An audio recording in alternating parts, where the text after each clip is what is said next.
আসসালামু আলাইকুম। আজকে অবশেষে আমি অ্যাডসেন্সের চিঠিটা পেলাম।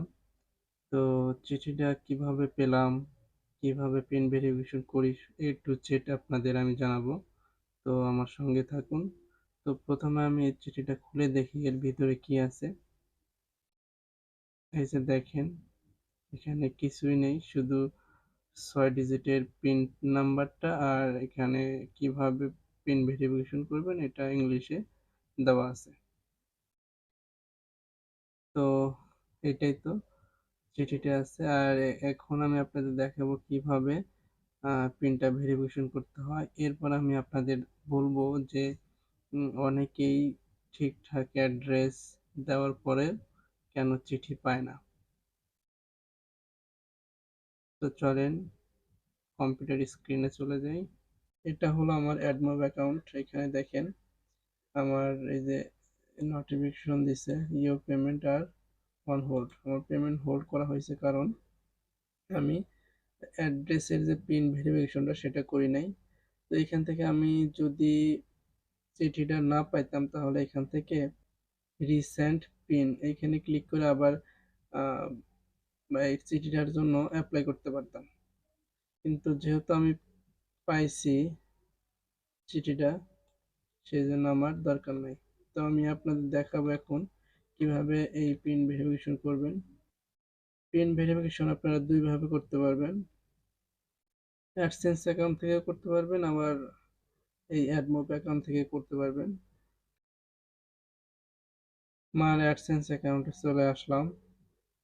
এই যে দেখেন এখানে আপনাদের এই যে এরকম নোটিফিকেশন আসবে, your payments are on hold because you need to verify your address. আমার অ্যাড্রেস ভেরিফিকেশন না করলে আমি এখান থেকে পেমেন্ট নিতে পারবো না, এটা বলছে।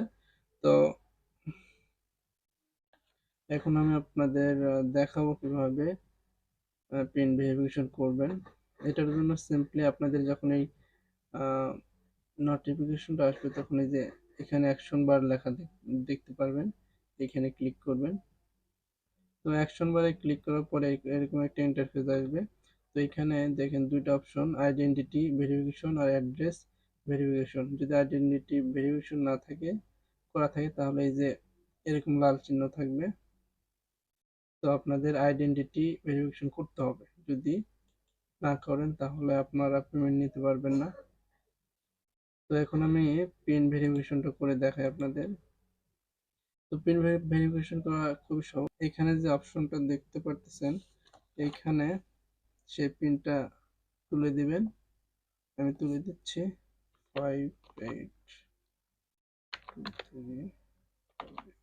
পিনটা তুলে দেওয়ার পরে আপনারা বারবার মেলাবেন, কারণ যদি ভুল করেন, তিনবারে বেশি ভুল করলে এটার কাজ করবে না। তো আবার আপনাদের ওয়েট করতে হবে 1 মাস চিঠির জন্য। তো আমি আবার মিলাই, সাবমিট দেওয়ার পরে এই যে দেখেন অ্যাড্রেস ভেরিফিকেশন কমপ্লিটেড। আমার অ্যাড্রেস ভেরিফিকেশন কমপ্লিট হয়েছে। এখন হোমে চলে যাই। দেখেন এই নোটিফিকেশনটা চলে যাবে। পেজটা একটু রিলোড দেই। তো এখন আপনাদের বলি যে আপনারা চিঠি পান না কেন। অনেক ঠিকানা আছে যে ঠিকানাতে চিঠিগুলো যায় না, এটা একটা কারণ আছে। আর একটা কারণ হলো এই চিঠিটা একটু মানে নিম্নমানের চিঠি। চিঠি আদান প্রদানের ক্ষেত্রে কয়েক ধরনের চিঠি হয়, সেক্ষেত্রে এই চিঠিটা সবচাইতে নিম্নমানের। এই জন্য যারা ডাক পিয়ন আছে তারা গুরুত্ব কম দেয়।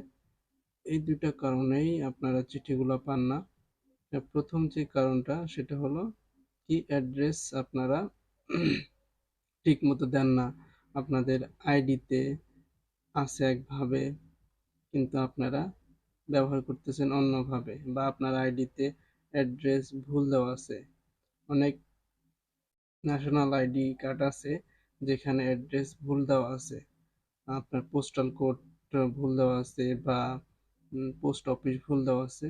যার কারণে আপনারা অ্যাড্রেসটা আইডি কার্ড অনুযায়ী দেওয়ার পরেও কি হচ্ছে, আপনারা চিঠিটা পাচ্ছেন না, কারণ আপনাদের যে ভুল ঠিকানা সেই ভুল ঠিকানায় চলে যাচ্ছে। আপনার নিকটস্থ যে পিয়ন আছে তার সাথে যোগাযোগ করার পরে পাবেন না তো, কারণ আপনার চিঠিটা চলে গেছে অন্য ঠিকানায়। তাই আপনার যে ঠিকানাটা সেটা আইডি কার্ড অনুযায়ী দিবেন, আর একটু ভেরিফাই করে নেবেন যে আপনার আইডিটা যে ঠিকানা দেওয়া আছে সেটা সঠিক আছে কিনা। যদি এটা সঠিক থাকে তাহলে অবশ্যই আপনাদের পোস্ট অফিসে চিঠি যাবে। এইবার বলি যে চিঠি আপনার ঠিকানা যাওয়ার পরেও কেন পান না। চিঠি কয়েক ধরনের হয়ে থাকে, তার মধ্যে অ্যাডসেন্সের যে চিঠিটা সেটা একটু নিম্নমানের, যার কারণে ডাক পিয়ন যারা ডাক পিয়ন আছে তারা এই চিঠিটার গুরুত্ব কম দেয়, যার ফলে যেখানে সেখানে ফেলে রাখে। কিছুদিন দেরি হয়ে গেলে সেটা আর খুঁজে পাওয়া যায় না বা তারা খুঁজে পায় না। এটার জন্য আপনাদের কি করতে হবে, প্রথমত আপনারা যখন দেখবেন যে আপনাদের অ্যাকাউন্টে $10 হয়ে গেছে, আপনাদের মেইল করছে যে আপনার ঠিকানায় চিঠি পাঠিয়ে দেওয়া হয়েছে, তখন আপনার যে এলাকার পিয়ন আছে, প্রতিটা পোস্ট অফিসে একজন করে পিয়ন থাকে, তো ওই পিয়নের সাথে যোগাযোগ করবেন। 2 সপ্তাহ পর থেকে আপনারা যোগাযোগ করবেন এবং বলবেন যে আপনাদের চিঠি আসছে কিনা। 1 দিন 2 দিন পর পরই যোগাযোগ করবেন, বা তাদের বোঝাবেন যে আপনাদের কি ধরনের চিঠি আসবে, কোথা থেকে চিঠি আসবে, চিঠিটার ভ্যালু কতটুকু, এগুলো সম্পূর্ণ বোঝাবেন যাতে তারা এটা মাথায় রাখে। আর তাদের সাথে ভালো সম্পর্ক রাখবেন, আশা করি আপনাদের চিঠিটা দিয়ে দেবে।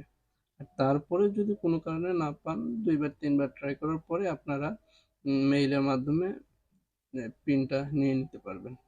আশা করি আমার এই ভিডিওটা আপনাদের উপকারে আসছে, আর যদি উপকারে এসে থাকে তাহলে অবশ্যই চ্যানেলটা সাবস্ক্রাইব করবেন এবং আপনার মতামত জানাবেন কমেন্টে। আসসালামু আলাইকুম।